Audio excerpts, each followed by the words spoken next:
اخبار کوتاه، دقیق و مهم روز یکشنبه.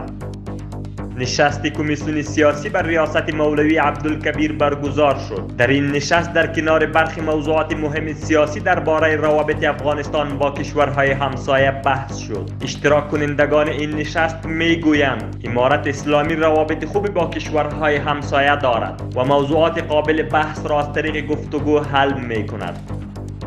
وزارت حج و اوقاف میگوید در ادامه روند انتقال حجاج افغانستان به عربستان، اولین پرواز از میدان بین‌المللی احمد شاه بابا به مقصد جده ساعت 6 صبح امروز صورت گرفت.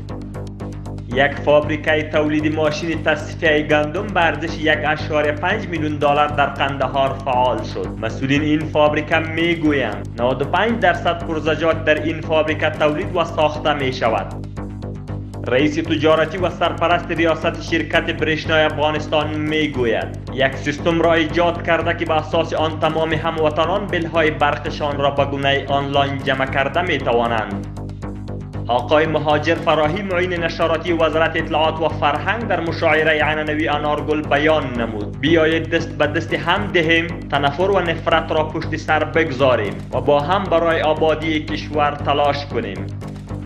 شمار اسلحه و مهمات در ولایت کاپیسا کشف و ضبط شد. بر اساس گزارش مجاهدین دلیر استخبارات کندک دوم لوای اول قلوردوی 313 مرکزی فرقه شهید آفتاب وزارت دفاع ملی در ولسوالی نجراب ولایت کاپیسا تعداد سلاح و مهمات را کشف و ضبط نمودند.